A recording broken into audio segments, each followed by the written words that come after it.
Saya ingat dulu Pak, pernah ada anggota dewan dia mau maju lagi. Jadi malam itu dia ngundang anak yatim ke rumahnya. Saya yang ceramah. Saya bilang, saya ceramah tentang kemuliaan anak yatim ya Pak ya. Iya Ustaz, janganlah saya untuk memuji-muji Bapak pula. Saya tidak kenal sama Bapak. Kecuali saya kenal, kalau akrab bolehlah Pak. Saya tahu sama dia. Dia saya tidak tahu. Saya udah tulus ceramah tentang anak yatim, yang berdoa Ustaz, yang ngeri betul doanya tuh Pak. Ya Allah ya Rahman ya Rahim, bercahayakanlah nama Bapak ini nanti di kotak TPS supaya orang hanya memandang namanya saja dan mencobot. Geli saya Pak. Penjilat betul, penjilat. Karena apa Pak? Makanya kita ini, saya sarankan orang-orang yang turun ke dalam bidang agama usahakan ada bisnis sendiri. Jadi kita tuh tidak bisa dijengkal sama orang Pak. Jadi makanya saya memang dari dulu tidak pernah terikat dengan pemerintah. Saya memang usaha jadi mau tenggang balik saya tetap berbisnis Pak. Jadi jangan sampai nanti kita dijengkal orang. Akhirnya pas tidak ada duit Pak, terpaksa kita menjilat-jilat orang dia. Kan bahaya jadi itu Pak. Itu yang kami banyak kenanya di situ tuh Pak. Bagian-bagian mau balik ini Bu banyak kenanya di situ. Akhirnya memuji-muji, nampak apa namanya itu Pak ya. Berharap betul lah. Misalnya macam ini, wali kota datang ke masjid nih, nanti pengurus nyediakan pantun, mendapat karpet 15 meter, itu sumbangan 15 juta. Udahlah. Kadang memuji-muji itu tidak pada tempatnya Pak. Hati Bapak sebening embun, semenjak Bapak memimpin banyak perkembangan. Udah. Jangan macam-macam itu betul kita. Kalau memang nyata silakan ucapkan, tapi kalau enggak jangan dibuat. Dia memuji ini Bu harus sesuai. Dulu ada nenek-nenek kulit udah keriput, datang anak gadis memuji. Nek udah berapa umur nenek? 80. Ya Allah Nek, macam anak gadis juga kulit nenek lagi. Itu enggak tidur nenek itu malam Pak, mencari kulitnya macam anak gadis. Itu kan bahaya jadinya itu Pak. Memuji itu harus sesuai. Saya aja Bu pernah diundang oleh reunian Pak Wali Kota Pekanbaru. Janji jam 9, saya datang tepat jam 9. 1 jam tidak datang, saya tinggal Pak. Jadi memang tidak ada yang bisa, siapa yang mengikat saya Pak, saya tidak ada terikat apapun. Saya tinggalkan Bu, pokoknya apa namanya Pak, biasa aja lah gitu ya. Saya udah nunggu, tidak datang-datang, saya tinggal. Jadi apa namanya, bukan kita apa namanya sombong gitu ya Pak ya. Kalau memang rasanya hilanglah dari seorang ustadz harus menunggu sampai selama itu, itu kan tidak mungkin Pak. Saya pergi ceramah di lembaga pemasyarakatan Bu, tunggu Ustaz sesuai prosedur, tunggu dari luar. Saya pulang Pak, saya pulang. Kayaknya tuh apa namanya, Allah kalian ini kan kasih amplop aja lah kemari. Saya tidak ingin Ustaz begitu kan itu Pak. Jangan sampai kita ini dijengkal sama orang gitu. Makanya saya sarankan mubalik jangan hanya mengandalkan ceramah. Mereka harus punya kerja, mereka harus punya usaha. Jangan sampai kita dijengkal orang dan harus menjilat-jilat sama orang kaya jadinya. Kan gitu ya Pak. Saya pernah nengok kiai mencium tangan gubernur. Marah saya Pak. Gubernur pun tidak suka sebetulnya Bu. Jangan dikira pejabat tuh suka dipuji-puji, geli dia sebetulnya Pak. Dia tuh orang lapangan juga Pak. Akulah dia Allah ya katanya kan gitu tuh Pak. Awaklah dia Allah ya. Bilang baik-baik, minta duit, udah selesai. Jadi kiai itu memasukkan proposal Bu, menunduk macam ini. Itu kalau kita lemah ya Pak ya, ekonomi kita lemah, itu bahaya. Kita jadi menjilat. Nah, tadi ibu itu punya banyak uang, tidak ada nolong keluarga. Kemudian saya bilang 100 juta dia ngamuk, akhirnya suaminya yang bela Pak. Kata suaminya, saya setuju kata Ustaz. Memang kami ini Ustaz lebih banyak memikirkan diri sendiri selama ini. Kalau untuk rumah, untuk anak-anak, mobil terpenuhi. Tapi kalau untuk sedekah membantu keluarga itu memang tidak. Jadi saya setuju Ustaz. Nah suaminya setuju, saya pun keluar. 5 hari setelah itu Bu, ibu telepon dengan nada yang sangat ramah Pak. Assalamualaikum Ustaz. Waalaikumsalam. Ya Bu, saya minta maaf Ustaz, saya sempat kasar sama Ustaz. Oh biasa tuh Bu, nggak usah itu Bu pikirkan. Kami itu udah biasa seperti ini, Bu. Namanya Ibu tidak tahu, tidak sesuai dengan ilmu Ibu. Tentu Ibu marah sama kami. Apa yang terjadi ini, Bu? Jadi gini Ustaz, rupanya Pak, pulang dia sore itu, Bu, paginya ngantri dia di bank, diambilnya uang justru lebih yang dari yang saya suruh, 130 juta. 30 juta itu, Bu, pergi dia ke rumah emaknya, dikasihnya duit itu ke emaknya, Pak. "Ma, aku ada rezeki, Mak, doakan aku sehat." Orang tua tidak pernah dikasih duit, tahu-tahu dikasih 30 juta, Pak. Digendong duit itu di atas kepala, Bu. "Ya Allah, ampuni dosa anak aku, ya Allah, angkat penyakitnya, ya Allah." Waduh, langsung ringan jantung saya rasanya, Ustaz. Karena jumlahnya sesuai, Pak, 30 juta. Ini sakit diabetes, sedekah 10.000, panjanglah doa. Mana mau, Pak? Kalau berat penyakit itu tuh besar sedekahnya. Kita disuruh dokter, Bu, ya, "Bu, penyakit ibu 100 juta, kita jual rumah untuk itu, Pak." Daripada untuk itu dikeluarkan, Bu, bagus bagi-bagi ke orang lagi. Jelas lagi. Ingat kejadian belum lama lagi, Bu, nenek-nenek mau ngasih sumbangan ke Yayasan Tabung Wakaf Umat milik Ustaz Abdul Somad. "Saya ada tabungan 80 juta, Ustaz. Untuk apa sama saya duit lagi?" Dia mau operasi, Bu, usia itu udah ditentukan lah, Pak, ya. Udah ditakar dokter lah, Bu. "Tapi bisa enggak Ustaz yang langsung ambil?" Akhirnya datang Ustaz Somad ke rumah sakit, dikasih 80 juta. Hidup nenek sampai sekarang. Berhasil operasinya, Pak. Jadi kadang kita itu lebih memilih ini, Bu, kalau mengeluarkan uang untuk penyakit rela habis-habisan, Pak. Daripada untuk itu bagus bagi-bagi lagi, sedekah kan. Ini udah ada lumbung apa namanya, Pak, ya?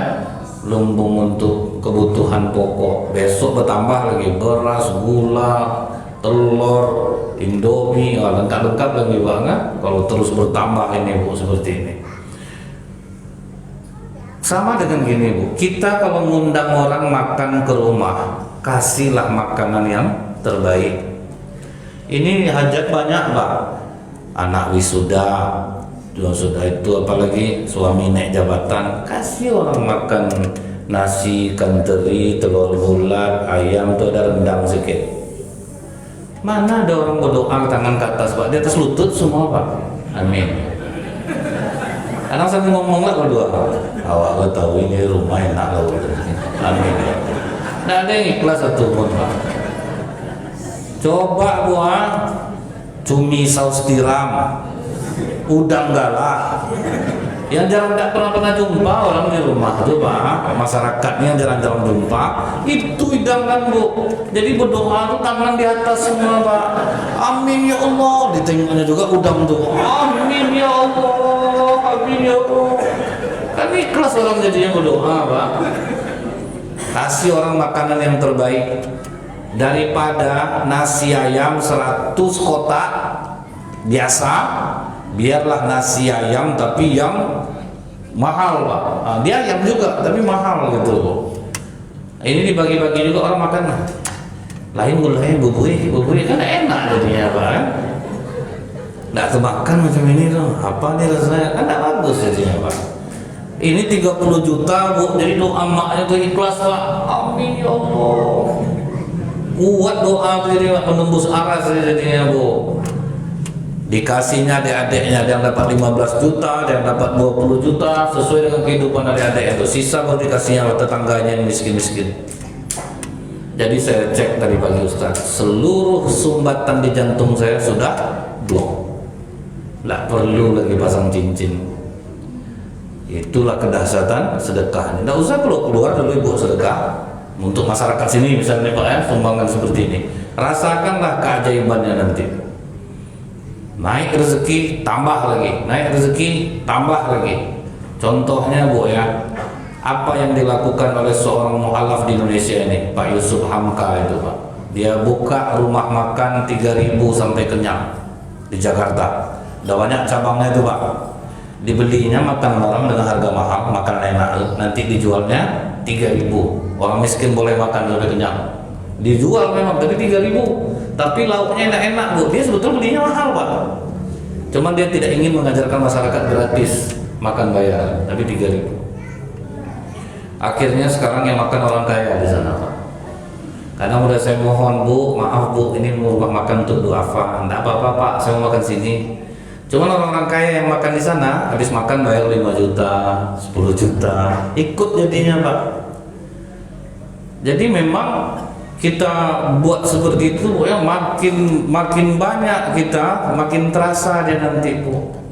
Kalau kita permasalahan kita besar, yang kita keluarkan sedikit, jadi makanya tersumbat dia Pak.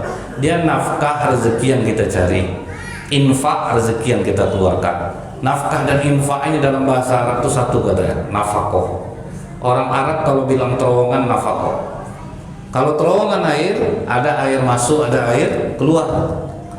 Airnya deras masuk, deras keluar, gorong-gorongnya bersih. Kita banyak uang masuk, banyak juga uang keluar, gorong-gorongnya bersih. Nah itu maksudnya itu Pak. Ini kadang Bu salah masuk kotak infaknya lain menungnya.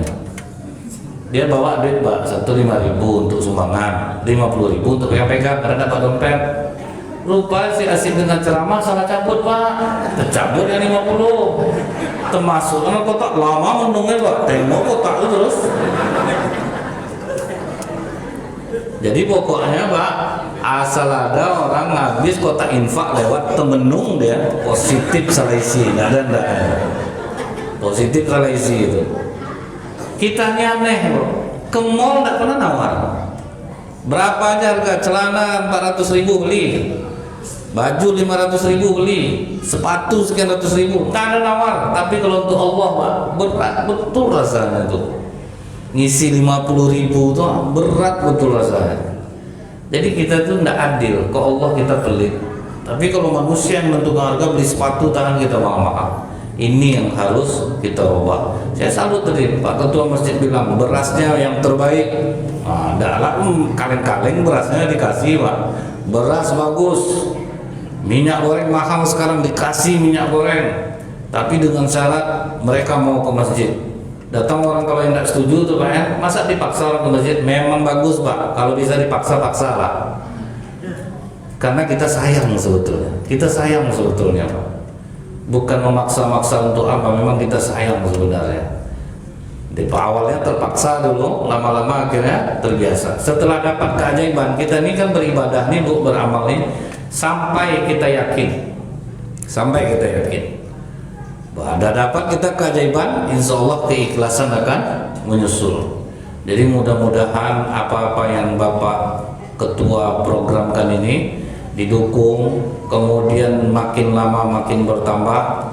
Fasilitas masjid sudah cukup, berarti sekarang ini tinggal meningkatkan kesejahteraan jamaah di sekitar masjid.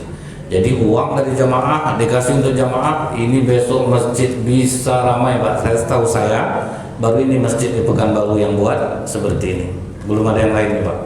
Jadi mudah-mudahan ini bisa jadi percontohan, makin lama makin meningkat, dan mudah-mudahan jadi jogo kalian kedua pula di Pekanbaru insyaallah. Subhanakallahumma bihamdika asyhadu an la ilaha illa anta astaghfiruka wa atubu ilaik. Assalamualaikum warahmatullahi wabarakatuh. Kita tutup dengan doa. أعوذ بالله السميع العليم من الشيطان الرجيم بسم الله الرحمن الرحيم الحمد لله حمدا يوافي نعمه ويكافئ مزيدا يا ربنا لك الحمد كما ينبغي لجلال وجهك الكريم وعظيم سلطانك اللهم صل على سيدنا محمد وعلى آله وصحبه وسلم اللهم اقسم لنا من خشيتك ما تحول بيننا وبين معاصيك ومن طاعتك وما تبلغنا به جنتك ومن اليقين ما تحول علينا مصائب الدنيا اللهم اجعلنا بأسمائنا وابصرنا وقواتنا ما يتناجم الوارث منا واجعل ثارنا من ظلمنا وانصرنا على من عادانا ولا تجعل مصيبتنا في ديننا ولا تجعل الدنيا أكبر همنا ولا مبلغ علمنا ولا تسلط علينا من لا يرحمنا ربنا آتنا في الدنيا حسنة وفي الآخرة حسنة وقنا عذاب النار وصلى الله على سيدنا محمد والحمد لله رب العالمين. Assalamualaikum warahmatullahi wabarakatuh.